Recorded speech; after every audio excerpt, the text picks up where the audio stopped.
Devin Brooks and Alyssa Harmon weren't rich. They didn't come from privilege or powerful families. They came from East Kansas City, a working-class neighborhood where hope was often in short. But somehow, against the odds, these two young souls had carved out a quiet determination. A promise between each other: we'll get out. They. Every single dollar meant something. It was more than money. It was a lifeline. A countdown to freedom. Their goal? A new life in Austin, Texas. Sunshine, opportunities, and a place where no one knew their past. They talked about it constantly. Devin would work in a bigger auto shop. Alyssa, maybe she'd take a course in bookkeeping or open her own shop one day. The future, once a foggy dream. By the summer of 2023, they had scraped together over $1. But then, on July 3rd, 2023, Alyssa walked out of their apartment like she did every other morning. She had on her work uniform. She kissed Devin goodbye. She said she'd be back by dinner. But she never came home. At first, Devin thought maybe she was late. Maybe her phone had died. Maybe she was visiting someone and forgot to call. But as the hours passed, worry turned to panic. Then fear. Then devastation. What followed was a descent into chaos. The bank account was emptied. The lockbox was gone. So was Alyssa. And the search for answers would uncover something no one was ready for. This wasn't just a disappearance. This wasn't a random act. It was a betrayal so deep, so calculated, it would leave a young man broken, a city stunned, and a family forever haunted. She was supposed to be building a life with him. Instead, she vanished with everything. It was hot that summer, the kind of Midwest heat that clings to your skin and makes the pavement shimmer. July in East Kansas City was always a little oppressive, but for Devin and Alyssa, the warmth wasn't just weather. It was anticipation. They were almost there. One more paycheck, maybe two, and they could finally leave this place behind. Devin Brooks, 26, worked full-time at Metro Tires, a small auto repair shop off Blue Ridge Boulevard. The job wasn't glamorous.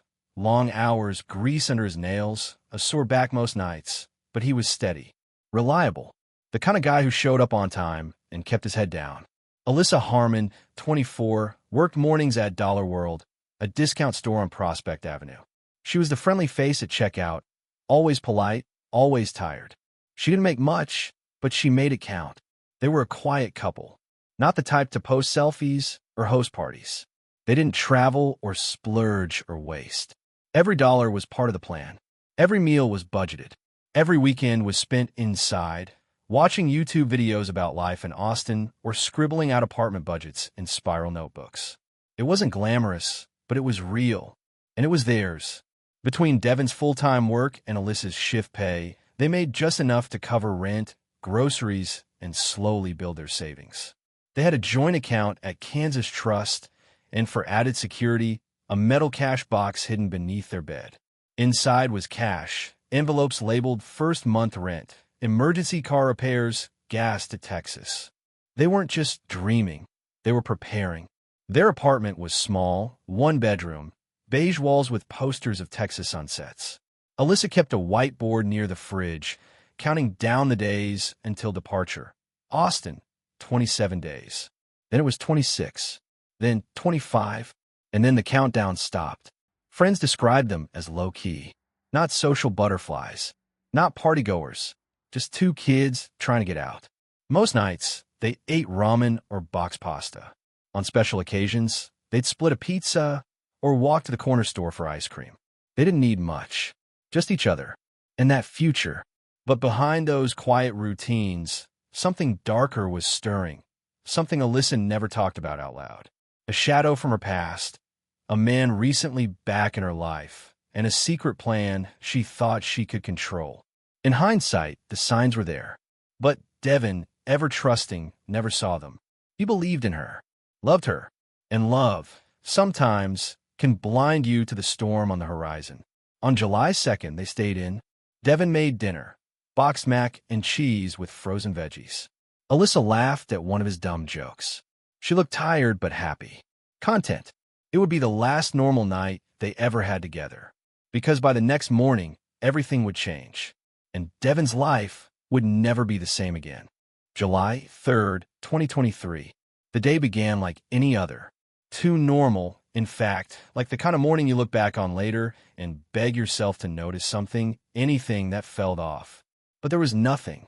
Alyssa woke early, dressed in her Dollar World uniform, grabbed her shoulder bag, and gave Devin a kiss before she left the apartment around 7:40 a.m. She said, "See you after work." That was it. That was the last time he ever saw her alive. Devin headed to Metro Tires for his shift. He clocked in at 8 o'clock, same as always. The hours blurred together. Oil changes, brake jobs, radiator issues, just another Tuesday. Around 1 p.m., on his lunch break, he pulled out his phone and sent Alyssa a quick text. "How's your morning going?" No reply. That wasn't like her. She always answered. Always. 15 minutes later, he called. Straight to voicemail. Another text. Another call. Still nothing. Now the silence felt different. By 2:30, Devin was pacing during his break. By 4 o'clock, his hand was shaking. At 5:15, he drove to Dollar World. That's when the sinking really began. The store manager looked puzzled when he asked about Alyssa. "She didn't show up today," she said. "We tried calling her this morning. Thought maybe she was sick." Devin's heart dropped into his stomach. Back at the apartment, the place was eerily still. Her closet was strange. Half empty. Her makeup bag? Gone. A few clothes missing. Her toothbrush? Still there. Nothing made sense. He called hospitals. Checked bus stops. Asked neighbors. Walked the streets calling her name. No one had seen her. No one had heard from her. It was as if she'd simply vanished. That night, Devin filed a missing persons report with the Kansas City Police Department. His voice cracked as he spoke to the officer.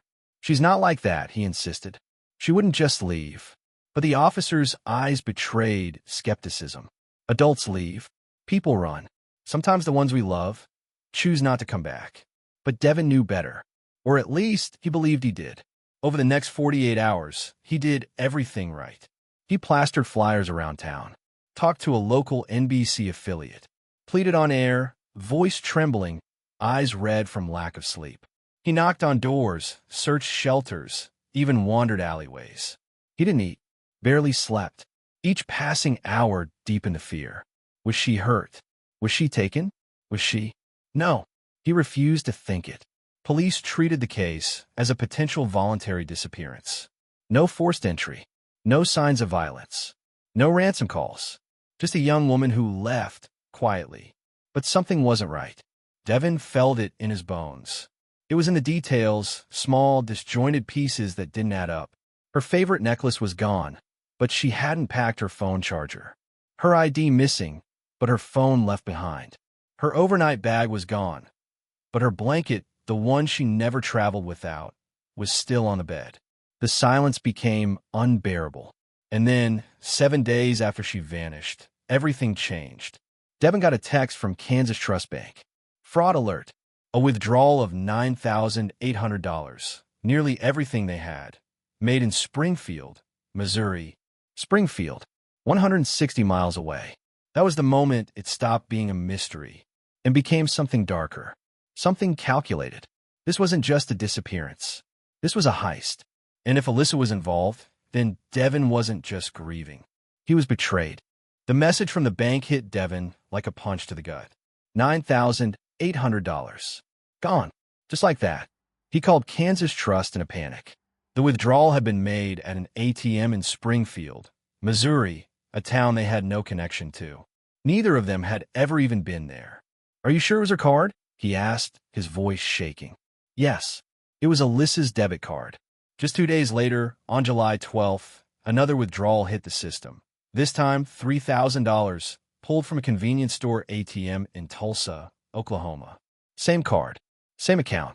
She was moving, state by state, mile by mile, and she wasn't alone. Detectives tracked both transactions, cross-referencing hotel guest records and prepaid car purchases. That's when they found it. A room had been rented at a budget motel in Springfield, under the name Sandra H. Lewis. The payment? A prepaid Visa card, bought in Kansas City the week before Alyssa vanished. Police interviewed motel staff. One of them remembered the woman.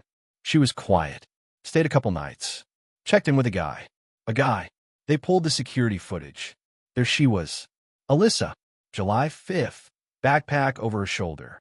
Dressed down, no makeup, leaving the motel. And beside her, a man. Black, mid-40s, beard, neck tattoo. Not someone casually passing through. They got a still from the footage and brought it to Devin. His reaction was immediate. Cold, quiet, angry. That's Remel Jenkins, he said. Her uncle. A chill settled over the room. Remel Jenkins, 45 years old. Released from prison just months earlier. Served 6 years for wire fraud and identity theft. Alyssa had only recently started talking to him again after his release. Devin had warned her. He didn't trust the man. He's a scam artist, he'd said. He's dangerous. But Alyssa had defended him. He's changed, she'd said. Now it looked like Devin had been right. Investigators dug into Alyssa's digital accounts, searching for anything at all, that might explain what she'd done. That's when they found the note, buried in the drafts folder of her cloud-synced notepad app. Ramel will pick me up at the exit. Everything will be quick. He'll think I've been kidnapped. In a week, things will settle. The main thing is to withdraw the money before the account gets frozen. Dated July 1st, just 2 days before she disappeared. The message changed everything. She hadn't been abducted. She hadn't been attacked. She planned this. She planned to disappear.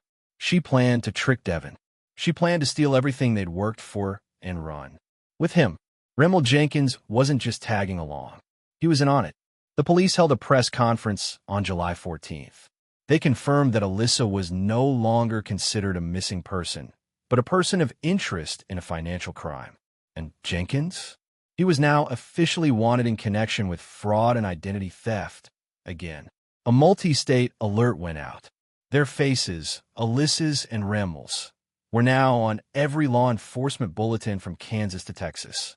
But for Devin, this wasn't justice. This was heartbreak, humiliation, confusion. He had loved her. He had trusted her. He had built a future with her. And now, she was gone. Not kidnapped. Not lost. She'd left him on purpose with the man he feared most.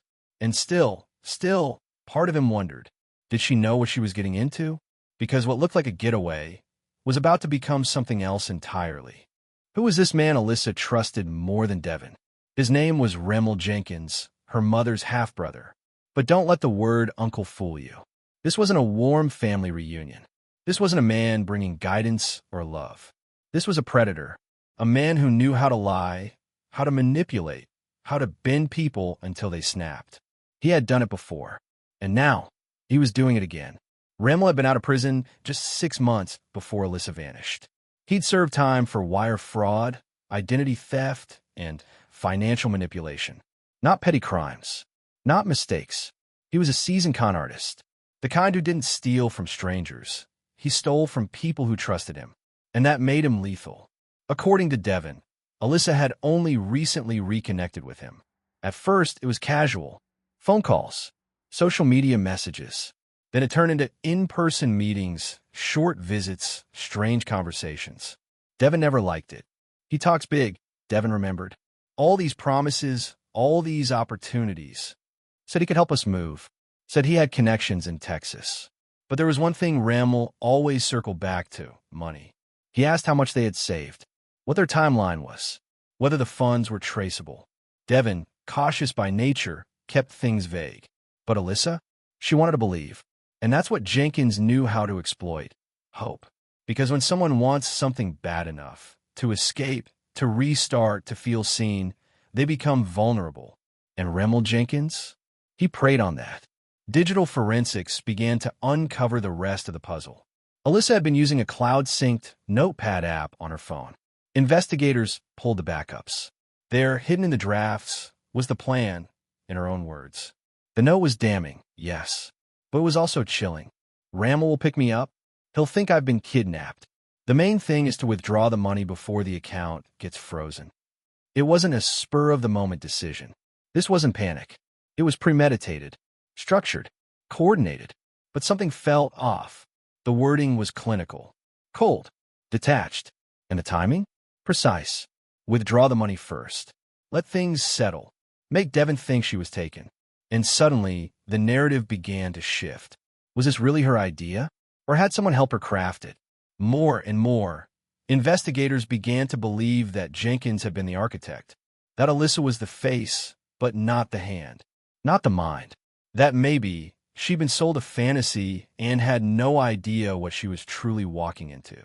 And Devon? He was left in the wreckage. The man who gave everything, betrayed by the woman he loved, and by the system that failed to protect her from the man who ruined them both.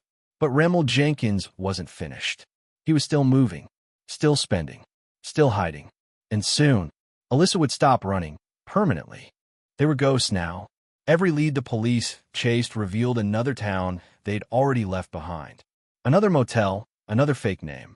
And each time, Alyssa was there, alive, moving, until she wasn't.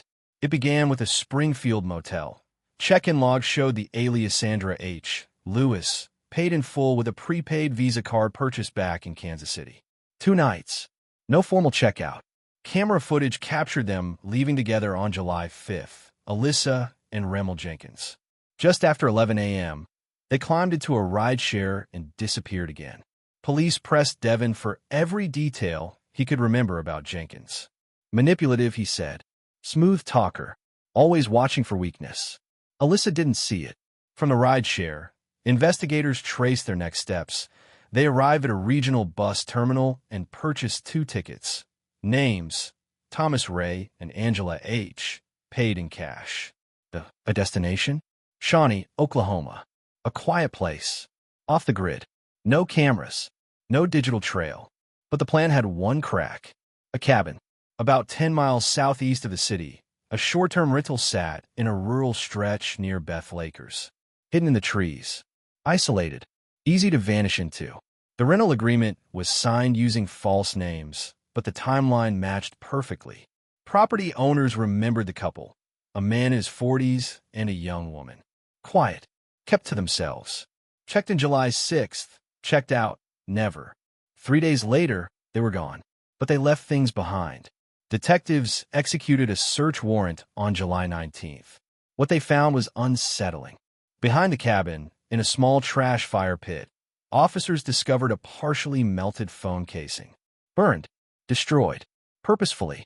In the bathroom, discarded women's clothing, including a shirt from Dollar World. The same brand Alyssa wore to work. In the kitchen, food wrappers. Gas station receipts. Dated July 7th. They were there. No question, but only one of them left on foot. Fingerprint analysis confirmed it. Alyssa had touched surfaces inside. Her presence was undeniable, but there were no usable prints for Jenkins. No blood. No signs of immediate violence. Just absence.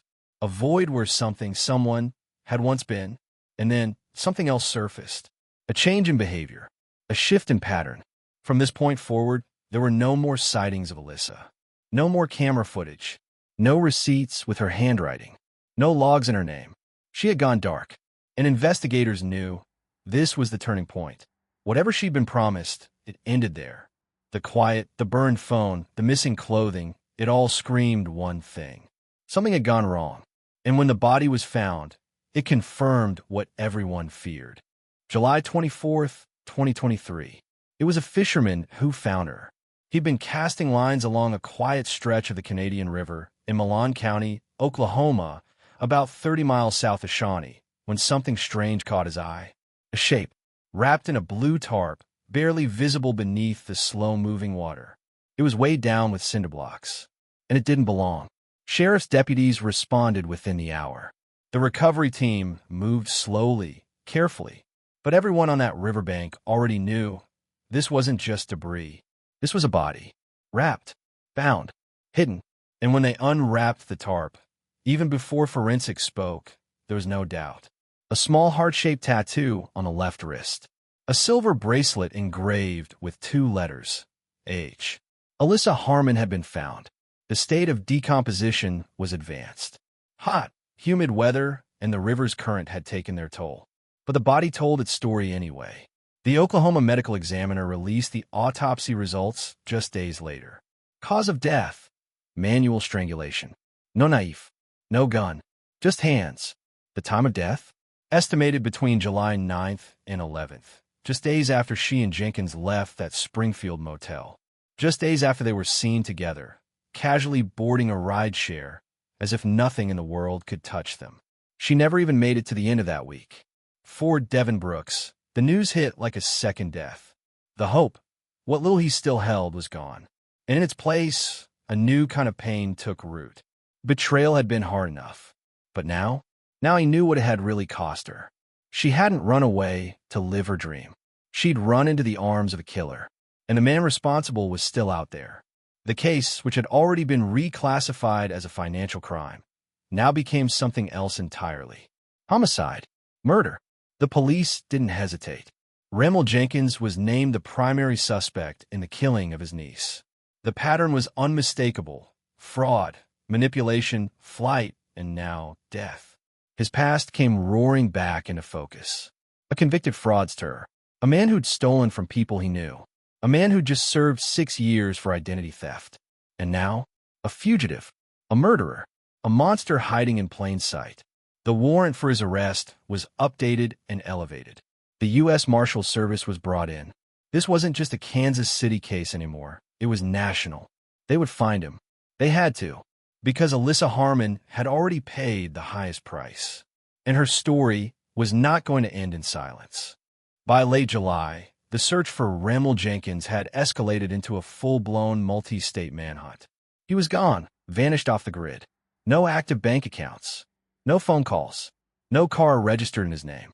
He left no digital footprints and seemed to know exactly how to stay invisible.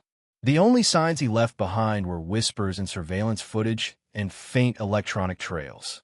But investigators weren't giving up. They started from the last place he was seen, that cabin in Oklahoma. On August 5th, detectives returned for a second forensic search. This time, they didn't miss a thing. In the bedroom, beneath the floorboards, they found a hidden compartment. Inside, a worn duffel bag, damp with dust and neglect. Inside it, fragments of a life. There was a cracked smartphone with no SIM card. A hoodie Alyssa had worn a photo just weeks earlier. And a small, spiral notebook, its pages warped from humidity. It was Alyssa's diary. There weren't many entries. Just a few, dated between July 2nd and July 8th. But what was written inside would change everything. Remel isn't who I thought he was. I feel trapped. I miss Devin. I want to go home. The words were raw, unfiltered. You could feel the fear pressing through the ink. Alyssa hadn't just been running away. Somewhere along the way, she'd changed her mind. Maybe she realized she'd been manipulated. Maybe she saw a side of her uncle that terrified her. Or maybe, in the silence of that isolated cabin, she finally understood. She wasn't free. She was trapped with a predator. Detectives were now convinced. Alyssa hadn't stayed with Jenkins willingly. Not at the end. And when she tried to walk away, he killed her. The diary became a cornerstone of the case. It showed premeditation on Jenkins's part, but also hesitation on Alyssa's. Maybe even regret. And it cemented one horrible truth. She didn't deserve this. In parallel, analysts were still following the money trail. After the final confirmed sighting of Alyssa in early July, Jenkins kept making ATM withdrawals. Not prepaid Debbie they'd. Wah. Each stop brought them closer to the cell. Tala, AK. Then in early August, an ATM camera in Waco caught a manic tattoo peeked out from Ben A. It was him, the IMA. Authorities released an updated B across cell. Jenkins, T.A. Because what started as a financial scheme had now become something far more sinister. A story. And August 15th, 2023. A sweltering morning in Laredo, Texas. It was almost anticlimactic. At 10:47 a.m., officers with the Laredo Police Department spotted him standing near the side entrance of a gas station. No chasse, no fight, no drama. Remel Jenkins was attempting a second ATM withdrawal when they approached. When they called his name, he didn't run. He didn't even flinch. He turned, casually, and said, "Took you long enough." In his pockets were 3 fake state IDs, 5 prepaid debit cards, and $1,740 in cash. His hair was longer, dyed darker. He was clean-shaven, wearing baggy clothes to obscure his frame. But none of it mattered. It was him, He was placed under arrest without incident and transported to Webb County Detention Center. Later that day, detectives from Kansas City arrived to conduct an interview. Jenkins waived his right to legal counsel, said he wanted to clear the air. What followed was surreal. At first, he stuck to the script. "We parted ways," he claimed. "She said she didn't want to go further. I left her near a gas station. She was alive when I saw her last." But the detectives didn't buy it. They laid out the evidence: the diary, the travel logs, the security footage, the burned phone, and finally, the tattooed wrist wrapped in a tarp. His face changed. Gone was the calm, the charm, the cool. He stared at the table for a long time, then asked for a break. When he returned, his voice was low, empty. And then, he confessed. She wanted to go back, he said. Said she made a mistake. Started talking about Devin. Started asking if we could give the money back. That's when he decided. I couldn't let that happen. He told detectives he strangled Alyssa while she was sleeping. Said it took less than a minute. No remorse. No hesitation. She changed the plan. I did what I had to do. After killing her, he wrapped her body in the tarp, placed it in the trunk of a borrowed vehicle, and drove south. Stopped near the Canadian River. Dropped the tarp. Weighed it down with cinder blocks. Drove away. I wiped the car down. Got rid of the phone. Burned some of her clothes. Then I kept moving. He didn't flinch as he said it. Didn't choke up. Didn't apologize. Because Rimmel Jenkins didn't feel sorry. He felt justified. He had studied interstate extradition laws on public Wi-Fi in Springfield. Researched evidence disposal. Used burner phones. False names. Prepaid cards. This wasn't panic. This was premeditated. And now, the truth was out, spoken aloud and recorded for the world to hear. Alyssa Harmon had tried to escape. She'd changed her mind. She wanted to go home. And for that, for daring to walk away from his plan, he murdered her. With his confession in hand, authorities charged Jenkins with first-degree murder, financial fraud, interstate flight to avoid prosecution. He was extradited to Jackson County, Missouri, under armed escort on September 8, 2023. His bond was denied, and as he was led into jail in handcuffs, no cameras were allowed. No statements were made, just silence. But that silence spoke volumes. It told the world this story wasn't about money. It was about control. It was about power. It was about a man who couldn't stand to lose, and a young woman who paid the price for saying no. October 23, 2023. The courtroom in Jackson County, Missouri was full but quiet. It had been nearly 4 months since Alyssa Harmon was found wrapped in a tarp at the bottom of the Canadian River. Nearly 4 months since the world had learned her name not as a missing girl, but as a murdered one. And now it was time for the truth to be spoken, under oath in front of a jury with nowhere left to hide. Rimmel Jenkins entered the courtroom in shackles. He looked unremarkable. No wild eyes. No signs of madness. Just a man in a suit too big for him, sitting beside his court-appointed attorney, expression unreadable. But to the people in that room, he was anything but ordinary. He was the man who had murdered his own niece. He was the man who had stolen a future, shattered a life, and nearly got away with it. The charges were read aloud. First-degree murder, financial fraud, identity theft, interstate flight to avoid prosecution. He entered a plea of not guilty on all counts. The defense requested a bench trial. The prosecution refused. This story, Alyssa's story, will be heard by a jury of 12. After 3 days of selection, the trial began. And the evidence? It was overwhelming. The prosecution didn't waste time. They started with the diary, Alyssa's own words. Her fear, her regret, her final hopes, etched in ink just days before her death. They showed ATM surveillance footage, placing Jenkins at withdrawal sites long after Alyssa had gone missing. They presented bank statements, cell tower data, GPS tracking from rideshare logs, and most damning of all, Jenkins' own recorded confession. She changed the plan. I did what I had to do. The jury listened in silence. Then came the emotional testimony. Devin Brooks took the stand. He wore a dark suit. No tie. His voice was steady, but every word sounded like it was pulled from the center of his chest. He spoke of their life, their plans, their sacrifices. That money wasn't just savings. It was years of time. Hope. We were building something together. Then he paused. She didn't just vanish. She trusted the wrong person, and he used that against her. There were tears in the courtroom, from Alyssa's mother, from friends, even from strangers who had followed the case. Because by now, Alyssa wasn't just a name on a headline. She was someone's daughter, someone's love, someone's dream, and she was gone. The defense tried to counter.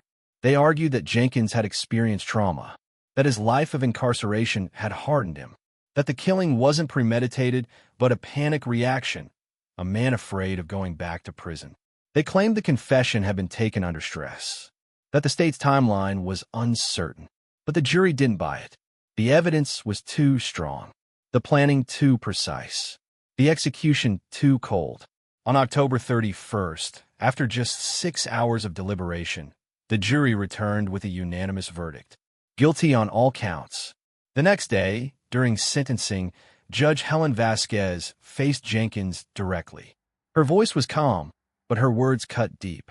You used your position as a family member to gain trust, and you destroyed that trust in the most irreversible way imaginable.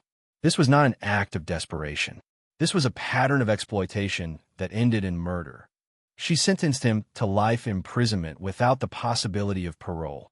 Jenkins showed no emotion, no apology, no final words, just silence. The court also ruled for financial restitution.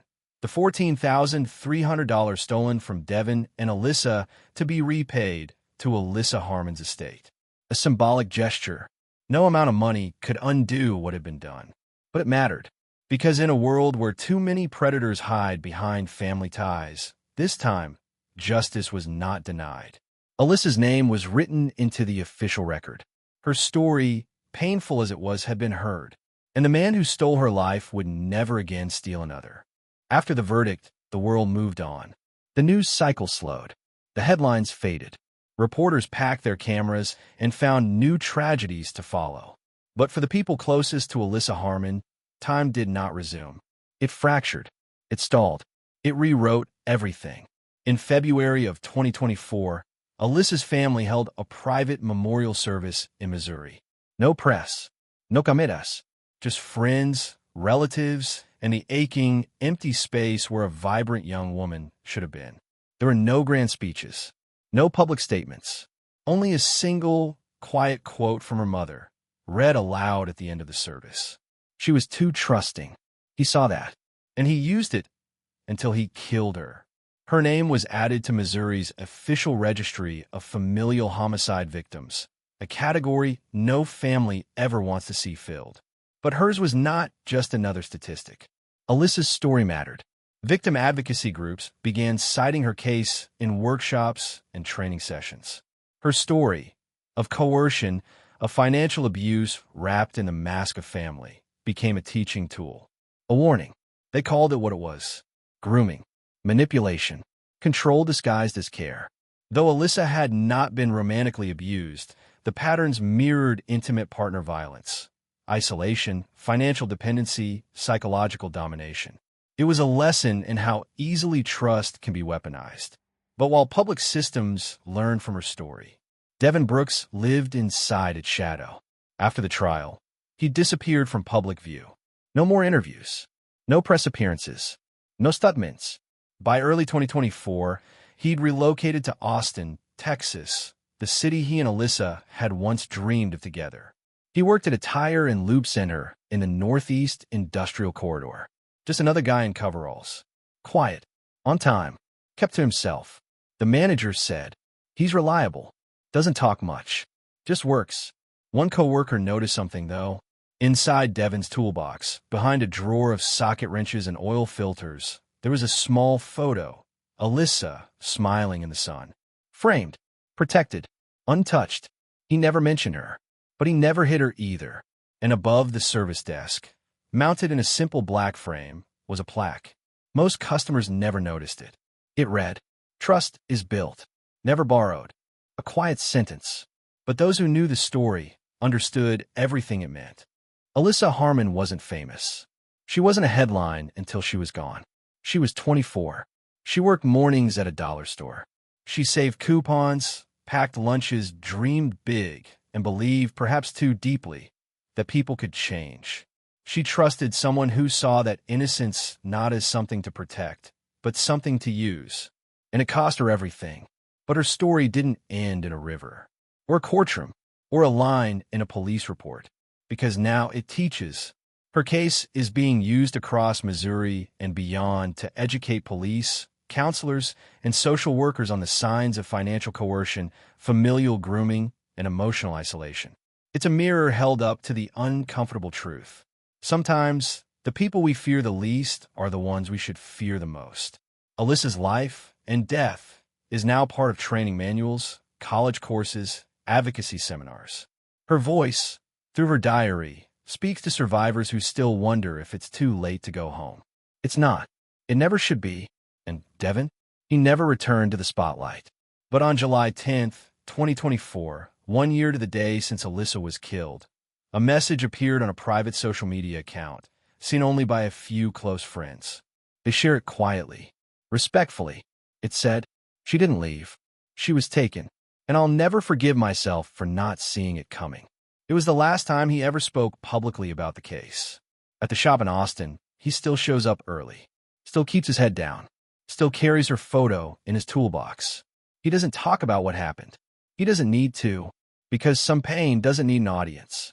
And some love doesn't stop when the story does. Alyssa Harmon was 24 years old. She had a future. She had someone who loved her. And she had every reason to believe that things were finally going to get better. She didn't get justice in time, but she got in the end. And now, her story lives on, not in tragedy, but in truth. So others might see the signs and survive.